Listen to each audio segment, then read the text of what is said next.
Hello, this is Derek Ross again with the second tutorial of the annual operating plan, the expenditure plan. We are in the tab, Table 3B, funded programs, and we want to talk about all of the funding.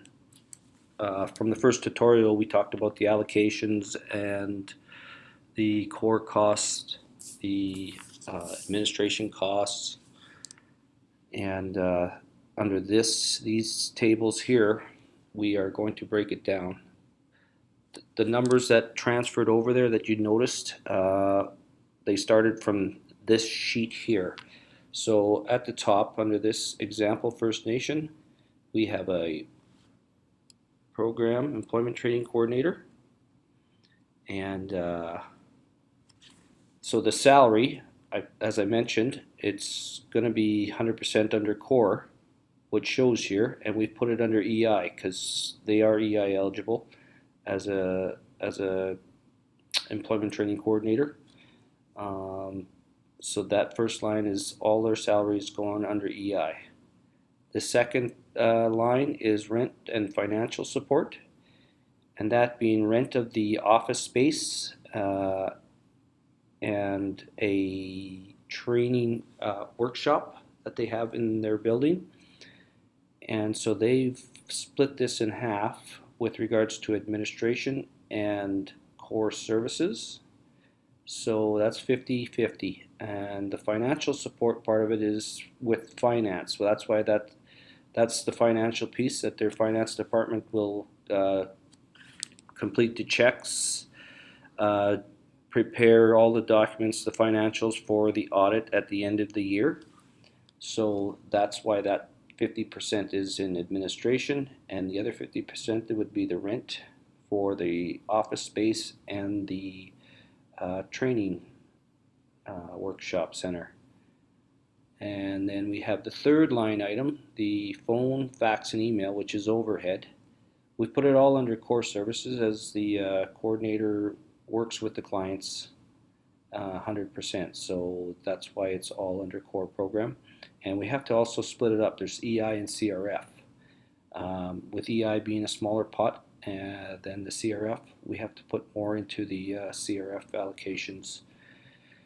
The next line item is travel, and that would be the coordinator having to go to at least two sub-agreements meetings that First Peoples Development holds. We could hold from 2 to 3 meetings a year, and then any other travel if they are monitoring students in the city, in other urban settings, and they have to go and monitor them. That would be also part of their travel budget.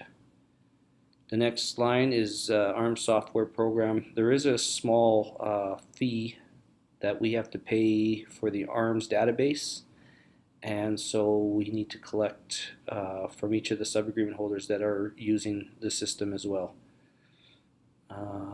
The next line item is professional services, and that could be IT, legal services, and so they've got that amount, $3,000 for that budget line item. The next line is organizational capacity building, and that could be trying to better yourself as a program coordinator. Maybe taking an Excel program, accounting program, some career counseling programs. You can do that training to better yourself for the program. Communications and marketing, they could be doing some advertising on the radio, in newsletters, papers in the surrounding area. So that's why they have that line item there. So that's the part of their administration, these two here. We're going to move this document over a bit and talk about the funded programs. So you see the amounts there. This is a big document, so we're going to have to move back and forth. So those amounts are in the funded programs, and we're going to start off with this Regional Adult Education Center. mature student diploma. They have an adult education center in their building, and they run this program year round with the Regional Adult Education Center. So they have a instructor that comes out to the building twice a week to help with the students year round, and they also have access to that instructor when she is not there by phone or email. Um, it's been running for good 9 or 10 years, maybe even longer, and it's very successful. So that you would put in that line item there. They've got, oh, sorry, they've got this amount, a smaller amount because of the smaller EI pot in EI, and the bigger amount of 31,835 in CRF for that line item. The next line is workplace essential skills, and it's all dependent on the agreement that you have and the types of programming. Every First Nation is going to be different somewhat, so these are the programs that they are dealing with, and your program could be different somewhat. It could be some of the same line items as this example First Nation has. So they got workplace essential skills, and they've got a couple lines there, EI of 4633 and CRF of 10,809 for that training. Sorry. The next line item is employment assisted services, and that could be helping out trainees getting to their training. It could also be helping out a student in work experience. And so that line item for the year is 1,800 for EI and 4,200 for CRF. The next line item is job maintenance. And job maintenance could be somebody who is working but needs to get to the next level. So they need to take some upgrading or some training to get to the next position of their job, their next level. So that's what that is, and they've got an amount there of $1,209 in EI and $10,791 in CRF. Now these EI amounts they're going to be looking at reach back clients. Some of their members have worked before, so they were collecting EI. The reach back part of it is if they collected within the last 3 years, they would be EI eligible to use that budget.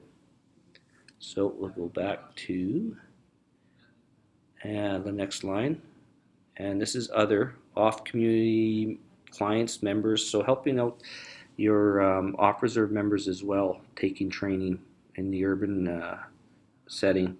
So they've allocated $15,000 for that for the year. The next line is disability.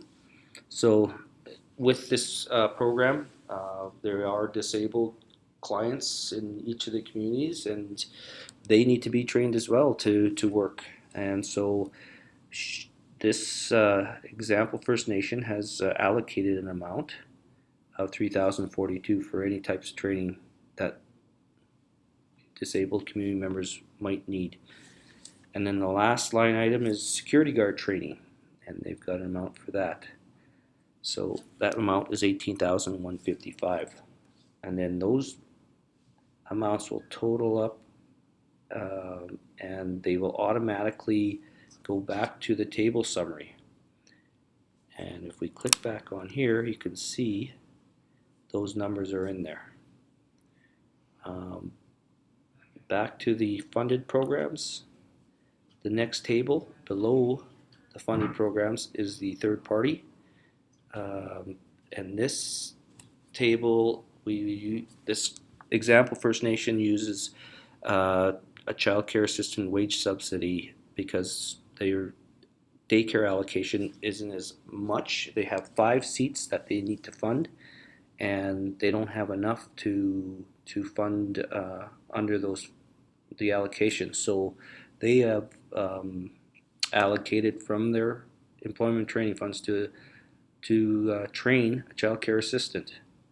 And then the other line item is summer work experience program, which is probably a partnership with their social program, the band program, which funds youth work experience programs through ANSI.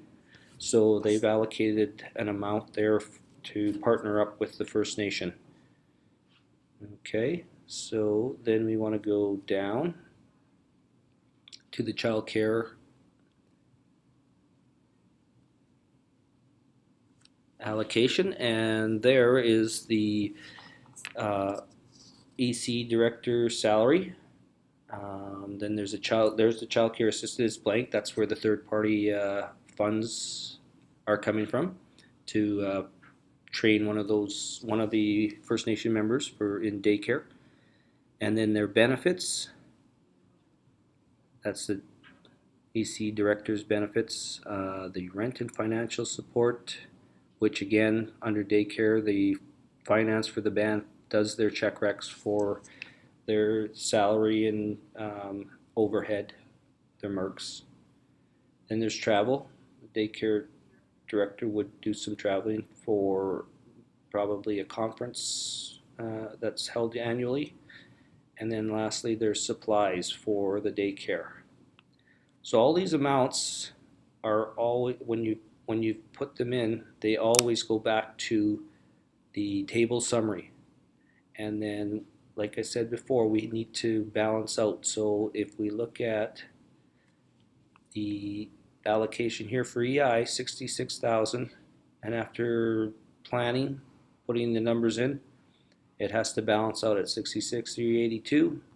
The CRF amount of 158,4082. So that's balanced with the expenditures and the daycare as well. Okay, and that is it for this tutorial.